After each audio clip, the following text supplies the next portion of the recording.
یہ ہمارا MM team کا بہت بڑا سپورٹر تھا، خان صاحب سے بہت لو کرتا تھا.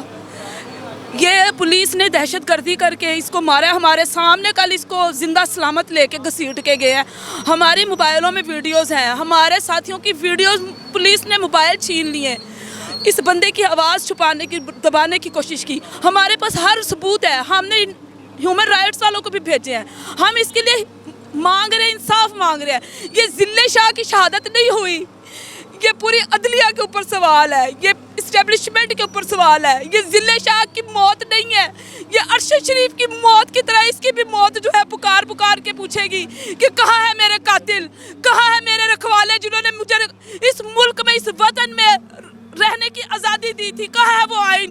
یہ وہی آئین کی دھچیاں بھی کھیر دی انہوں نے. پاکستان میں رہنا، مسلمانوں کے اوپر تشدد، اپنے ہم وطنوں کے اوپر تشدد، یہ عدلیہ ہے. ایسی عدلیہ پر ہم بھیجتے ہیں. ہمیں ایسے انصاف کی ضرورت نہیں ہے جو غریب ذلے شاہ کو سڑکوں پہ رول کے کسٹڈی میں مار دے. ہمیں ایسا انصاف نہیں چاہیے. ہم نے آج تک ایسا انصاف پاکستان میں ہوتے نہیں دیکھا. اگر لیاقت علی خان کے خون کا حساب مل لیا جاتا تو آج یہ وقت نہ آتا. اگر بے نظیر کا قاتل پکڑا جاتا تو یہ وقت نہ آتا. ہر بے گناہ اس طرح تختہ دار پہ نہ چڑھتا. آج یہ ذلے شاہ کی شہادت ہے. آپ کو کیا لگ رہا ہے کہ یہ ذلے شاہ مرا ہے؟ نہیں، یہ ہر قوم مر گئی ہے. یہ پاکستان کا ہر فرد مر گیا ہے، ہر مرد مر گیا، ہر عورت مر گئی، ہر بہن بھائی، ہر بندہ مر گیا.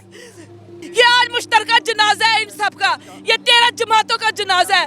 جنہوں نے ارشد شریف کو کینیا میں قتل کروایا، انہوں نے ذلے شاہ کو یہاں میں لاہور میں قتل کروایا. بابا جی آپ بڑا رو رہے ہیں. میں اس لیے کہ میرے ساتھ اس کی 3-4 ویڈیو، میرا نام بابا کرکٹ ہے، اس کی 3-4 ویڈیو میرے کو پرسوں میں ملا تو کہتا بابا جی میرا دل کر رہا ہے کہ بس میں خان سے اپنی جان قربان کر دوں. پرسوں رات تو کل صبح دیکھ لو اس کے ساتھ یہ ہو گیا. میں اسے کیسے بھول سکتے اس کے جذبات کو.